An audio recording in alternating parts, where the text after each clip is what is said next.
सोचिए, बड़े बड़े आविष्कार कहाँ से शुरू होते हैं? अक्सर एक बच्चे के सपने से। आज हम अर्जुन की कहानी देखेंगे, एक ऐसा युवा मेकर जो मामूली खिलौने से कुछ कमाल का बनाना चाहता था। ये कहानी है जिज्ञासा की, क्रिएटिविटी की और उस साइंस की जो हमारे चारों ओर छिपी हुई है। तो बस यहीं से कहानी की शुरुआत होती है। अर्जुन के लिए ना, ये रेसिंग टॉयज सिर्फ खेलने की चीज नहीं थे, वो एक इंस्पिरेशन थे।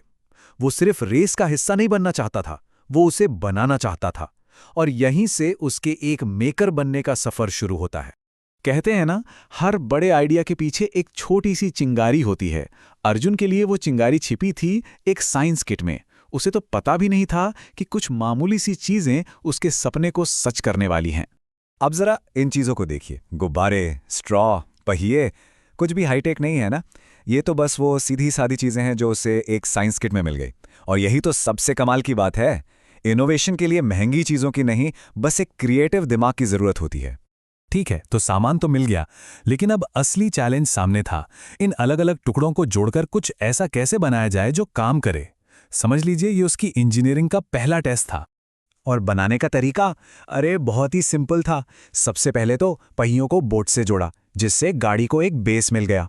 फिर स्ट्रॉ लगाया, ये एक तरह से इंजन के एग्जॉस्ट का काम करेगा। और आखिर में सबसे जरूरी चीज, पावर सोर्स यानी कि गुब्बारा। एकदम सिंपल, लेकिन कितना ब्रिलियंट डिजाइन। तो डिजाइन तैयार, कार बन गई, और अब वो पल आ गया था जिसका हर मेकर इंतजार करता है। पहला टेस्ट। सवाल बस एक ही था, क्या ये काम करेगी? सारी मेहनत, सारी उम्मीदें, सब कुछ इसी एक पल पर टिका था। और तभी उसकी छोटी बहन पूछ बैठती है, क्या ये सच में चलेगी? अब देखिए, सवाल तो बहुत सीधा सा है, लेकिन ये उस टेंशन को दिखाता है जो अर्जुन उस वक्त महसूस कर रहा होगा। ये सिर्फ एक खिलौना नहीं था, ये उसके आइडिया का असली इम्तिहान था। आप उस फोकस को महसूस कर सकते हैं। हर सांस के साथ वो सिर्फ हवा नहीं भर रहा था, वो उसमें पोटेंशियल एनर्जी, मतलब कि ताकत जमा कर रहा था। यही एनर्जी तो गाड़ी का फ्यूल बनने वाली थी। और फिर वुश, बस एक ही पल में सारी जमा की हुई एनर्जी रिलीज होती है और कार में जैसे जान आ जाती है। कामयाबी। वो छोटी सी कार जो मामूली पुर्जों से बनी थी, फर्श पर तोड़ पड़ी। ये अर्जुन के लिए सिर्फ एक जीत नहीं थी, ये इस बात का सबूत था कि उसका आइडिया, उसकी मेहनत काम कर गई। अब ये सब देखकर जादू जैसा लग सकता है ना, लेकिन इसके पीछे कोई जादू नहीं, बल्कि पक्की साइंस है। तो सवाल ये है कि ये वुश हुआ कैसे? चलिए समझते हैं कि इसके पीछे का विज्ञान क्या है। तो सारा खेल है न्यूटन के तीसरे नियम का। हर एक्शन का एक बराबर और उल्टा रिएक्शन होता है। जैसा अर्जुन के पापा ने उसे समझाया, जब हवा तेजी से पीछे की तरफ निकलती है, ये हुआ एक्शन, तो वो कार को आगे की तरफ धक्का देती है, ये हुआ रिएक्शन।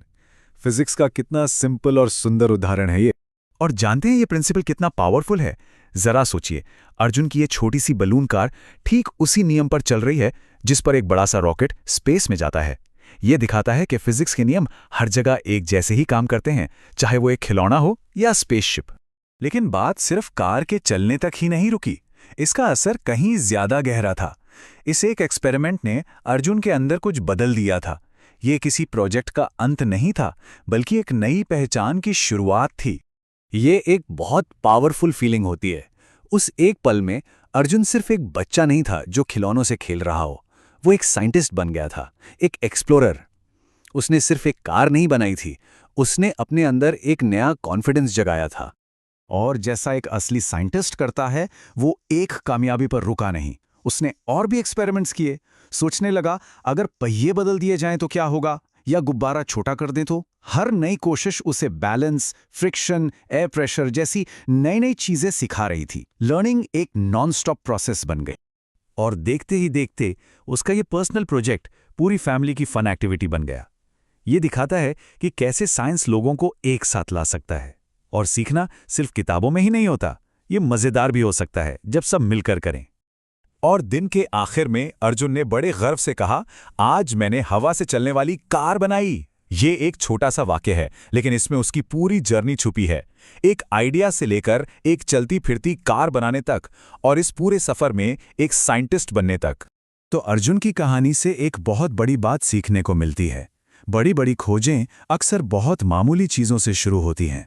असली चिंगारी तो क्यूरियोसिटी है, जो साइंस को जिंदा कर देती है। तो एक सवाल ये भी है कि हमारे आसपास ऐसी कितनी ही चीज़ें हैं जिनमें कोई रहस्य छुपा है, बस खोजे जाने का इंतज़ार कर रहा है।